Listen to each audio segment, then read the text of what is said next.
In the heart of Africa, a boy was born, destined to become one of the most influential leaders in history, a boy whose legacy would span continents, transcend generations, and capture the imagination of millions around the world.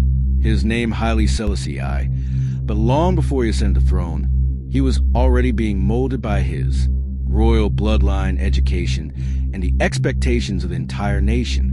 This is a story of the young prince who would become the Lion of Judah, the Emperor of Ethiopia, and a symbol of resistance, wisdom, and power. Haile Selassie was born on July 23, 1892 in the highlands of Ethiopia to the royal family. His birth name was Tafari Makonnen, but from the moment he entered the world, his lineage was steeped in greatness. He was a great-grandson of the mighty Emperor Menelik II, the ruler who had defended Ethiopia against the invading Italian forces at the Battle of Adwa in 1896. Menelik II's victory had not only secured Ethiopia's independence, but it also established a reputation for Ethiopia that echoed across Africa and the world. It was this history, this legacy of defiance against colonial powers, that would shape the young prince's life. But Haile Selassie's bloodline didn't end with Menelik II. No, it reached back much further, all the way to King Solomon of Israel and the Queen of Sheba, ancient figures whose union, according to Ethiopian tradition, gave birth to the Solomonic dynasty. Haile Selassie's connection to Solomon made him a descendant of one of the most revered monarchs in history. His lineage was not just royal by blood, it was divine in the eyes of his people.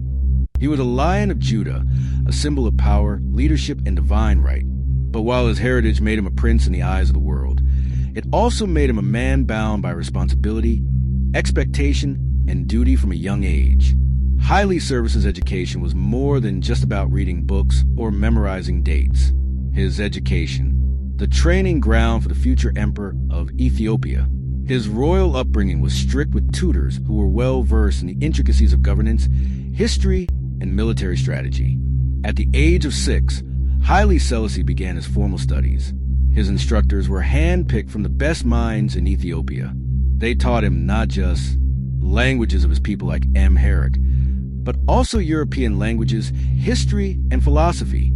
His education was rigorous and demanding, designed to sharpen his intellect and prepare him for the challenges of ruling.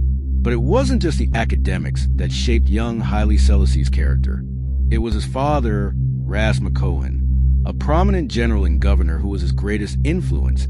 Ras Makonnen was a man of principle, discipline, and compassion, and he instilled these qualities in the son.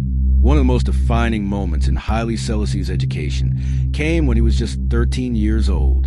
At this young age, he was appointed the governor of Harar, the city that was both culturally and politically significant in Ethiopia. The appointment was not a mere title. It was a test of his leadership, his ability to govern, and his resolve. In Harar, he was faced with real challenges. There were disputes among the people and tensions between rival tribes.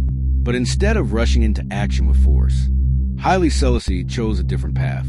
He used diplomacy, wisdom, and compassion to resolve the conflicts. He listened, negotiated, and brought peace. This early experience was a first sign of his potential for greatness. As Haile Selassie grew older, his role in Ethiopia expanded. He began to understand complexities of Ethiopian politics and the weight of leadership that would one day fall on his shoulders. He was not only a prince, he was a symbol of the nation itself. The young prince's time as governor of Harar was but a stepping stone. The whispers of prophecy followed him wherever he went. People called him the Lion of Judah, a title that echoed the biblical lineage of King Solomon. This was more than just a name. It was a symbol of his destiny, a destiny that was already becoming clear to those around him in Ethiopia. The Ethiopian Orthodox Church held immense influence, and as a young man, Haile Selassie was deeply connected to faith. It wasn't just a religion, it was a central pillar of Ethiopian identity. His faith would go on to play a crucial role in his reign, and it would be one of the cornerstones of his leadership. But his education wasn't just confined to the borders of Ethiopia. Haile Selassie traveled, gaining insight into the political dynamics of Europe and the rest of the world. He saw how the world was changing, how colonial powers were spreading across Africa, and how Ethiopia would need to modernize to survive. It was clear by the time Haile Selassie was in his 20s that he was destined for something greater than just a prince.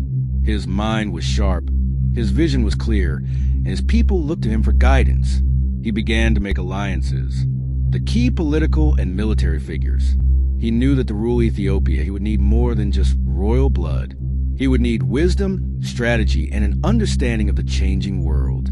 But even as a young man, Haile Selassie was already thinking ahead.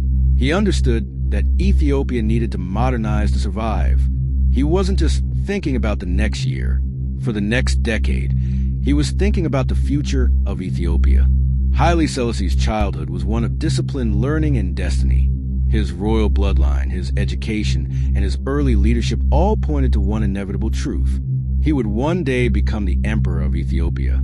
And when that time came, Haile Selassie would not just rule a nation. He would become a symbol of independence, of resistance, and of enduring power of Africa.